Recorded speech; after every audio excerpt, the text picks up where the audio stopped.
জানিয়ে দেব হাতে থাকা সর্বশেষ আপডেট, আন্তর্জাতিক সংবাদগুলোর শিরোনাম, এরপর বিস্তারিত। ইরানের বিরুদ্ধে যুক্তরাষ্ট্র ও ইসরায়েল লক্ষ্য অর্জনে ব্যর্থ। আরও জানিয়ে দেব ট্রাম্পের সঙ্গে খুবই বিপজ্জনক খেলা খেলছেন নেতানিয়াহু। আরও জানিয়ে দেব ইয়েমেনে হুতিদের হামলায় নিহত 11। সর্বশেষ জানিয়ে দেব ইরানের সঙ্গে যুদ্ধে ট্রাম্প হেরে গেছেন মার্কিন সিনেটর। ইরানের বিরুদ্ধে যুক্তরাষ্ট্র ও ইসরায়েলের লক্ষ্য অর্জনে ব্যর্থ। ইরানের বিরুদ্ধে যুক্তরাষ্ট্র ও ইসরায়েল তাদের লক্ষ্য অর্জনে সম্পূর্ণ ব্যর্থ হয়েছে বলে দাবি করেছেন ইসলামী বিপ্লবী গার্ড বাহিনী আইআরজিসির তেহরানের মোহাম্মদ রাসুল্লাহ কোরের commander brigadier general Hasan Zadeh. Tasnim news এজেন্সির বরাত দিয়ে আনাদুল এজেন্সির প্রতিবেদনে এ তথ্য জানানো হয়েছে। হাসান জাদের ভাষ্য অনুযায়ী ইরানের জনশক্তি এবং বাসিস বাহিনীর ব্যাপক প্রস্তুতি দেশটিকে অঞ্চল ও বিশ্বের অন্যতম প্রধান শক্তিতে পরিণত করেছে। তিনি ২৭তম মোহাম্মদ রাসূলুল্লাহ ডিভিশনের বিমান প্রতিরক্ষা ব্যাটালিয়নের প্রস্তুতি পরিদর্শনের সময় এসব কথা বলেন। তিনি আরও দাবি করেন, বারবার ব্যর্থতার কারণে যুক্তরাষ্ট্র ও ইসরায়েলের নেতারা এখন নিজেদের জনগণ ও অভিজাত শ্রেণীর সামনে কোনো জবাব দিতে পারছে না। তিনি আরও বলেন, ২৭তম মোহাম্মদ রাসূলুল্লাহ ডিভিশনের বিশাল সক্ষমতা ও প্রস্তুতির মাত্র একটি অংশ এখন পর্যন্ত প্রকাশ করা হয়নি। ট্রাম্পের সঙ্গে খুবই বিপজ্জনক খেলা খেলছেন নেতানিয়াহু। গাজা চুক্তি প্রত্যাখ্যান করার মাধ্যমে ইসরায়েলি প্রধানমন্ত্রী বেনিয়ামিন নেতানিয়াহু মার্কিন যুক্তরাষ্ট্রের সমস্ত প্রচেষ্টাকে সম্পূর্ণভাবে ভেস্তে দিয়েছেন। মূল চুক্তিটি গত ৩১শে জুলাই মাত্র কয়েকদিন আগে ঘোষণা করা হয়েছিল, আর হোয়াইট হাউসে এ বিষয়ে ব্যাপক গুরুত্ব দেওয়া হয়েছিল। সাম্প্রতিক সময়ে ডোনাল্ড ট্রাম্প এবং নেতানিয়াহুর মধ্যকার সম্পর্ক দিন দিন আরও অবনতির দিকে যাচ্ছে। চলতি বছরের শুরুর দিকে দুজনের মধ্যে অন্তত উত্তপ্ত ও গালিগালাজপূর্ণ একটি ফোনালাপ হয়েছিল, যেখানে প্রেসিডেন্ট ট্রাম্প ইসরায়েলি প্রধানমন্ত্রীকে অন্তত কড়া ভাষায় তিরস্কার করেছিলেন। ট্রাম্প এমন একজন প্রেসিডেন্ট যিনি বিশ্বমঞ্চে বিশেষ করে নিজের অমূল্যায়ন বা অসম্মান কোনোভাবেই সহ্য করে না। ফলে ইসরায়েলি প্রধানমন্ত্রীর জন্য এটি একটি অন্তত বিপজ্জনক খেলা হতে পারে। ডেমোক্রেটিক পার্টির প্রাথমিক নির্বাচনগুলো দেখা গেছে ইসরায়েলপন্থী শক্তিশালী লবিং ফার্ম এই পার্ক বিভিন্ন নির্বাচনী দৌড়ে কোটি কোটি ডলার ব্যয় করা সত্ত্বেও ইসরায়েলে মার্কিন সহায়তা প্রত্যাহারের দাবি জানানো প্রার্থীরা নিজেদের প্রাইমারি জয়ী হয়েছেন। ডেমোক্রেটিক পার্টি ধীরে ধীরে ফিলিস্তিনদের দাবির প্রতি ঝুঁকে পড়ছে। অন্যদিকে রিপাবলিকান পার্টির উপর বর্তমানে প্রেসিডেন্টের পূর্ণ নিয়ন্ত্রণ রয়েছে। তাই তিনি যদি ইসরায়েলের সঙ্গে সম্পর্ক ছিন্ন করার সময় এসে বলেন সিদ্ধান্ত নেন, তবে তা ইস্যু করে তুলতে পারেন এবং সেক্ষেত্রে সব না হলেও অনেক রিপাবলিকান নেতারাই তার সঙ্গে সুর মেলাবেন। নেতানিয়াহু মূলত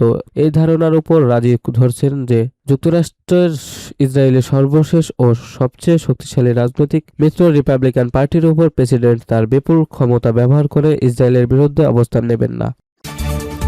ইয়েমেনের হুতিদের হামলায় নিহত 11। ইয়েমেনের বন্দরনগরী মোথায় হুতি বিদ্রোহীর হামলায় অন্তত 11 জন নিহত হয়েছেন। নিহতদের মধ্যে 3 জন বেসামরিক নাগরিক ও 8 জন সামরিক সদস্য রয়েছেন। স্থানীয় একটি চিকিৎসা সূত্রের বরাত দিয়ে এ তথ্য জানিয়েছে এএফপি।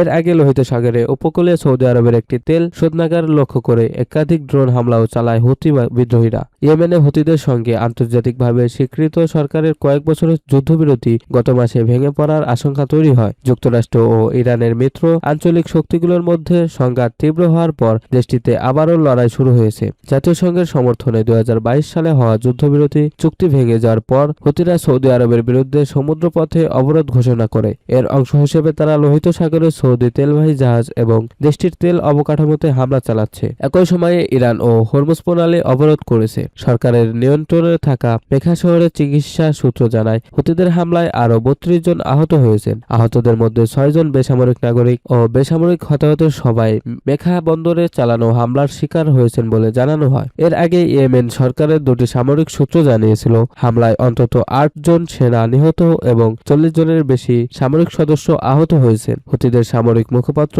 ইয়াহিয়া সরাসরি দাবি করছেন, তারা ওই এলাকায় থাকা সৌদি শত্রু সেনা ও সামরিক সরঞ্জাম লক্ষ্য করে ক্ষেপণাস্ত্র ও ড্রোন হামলা চালিয়েছেন। ইয়েমেন সরকারের 2 সামরিক সূত্র জানিয়েছে, হুতিরা মোখায় কয়েক দফায় ক্ষেপণাস্ত্র ও ড্রোন হামলা চালিয়েছে। এর পাশাপাশি মাখার বাইরে সরকারপন্থী বাহিনীর অবস্থান ও স্থাপনা এবং বাব আল মানদেব প্রণালীর কাছে কয়েকটি দ্বীপেও হামলা চালানো হয়েছে। এক সামরিক সূত্র জানায়, হামলায় কয়েকটি লক্ষ্যস্থলে সৌদি সেনা অবস্থান করছিল, তবে সৌদি সামরিক সদস্যের মধ্যে কোনো হতাহতের খবর পাওয়া যায়নি। এদিকে মোখার বাসিন্দারা হামলার সময় বিকট বিস্ফোরণের শব্দ শোনার কথা জানিয়েছিলেন। এক বাসিন্দা বলেন, বন্দর ও শহরের উপর ড্রোন এবং বিমান প্রতিরক্ষা ব্যবস্থার বিস্ফোরণের শব্দ শোনা গেছে। আর এক বাসিন্দা জানান, বন্দরে পরপর 6টি বিস্ফোরণের শব্দ শুনেছেন।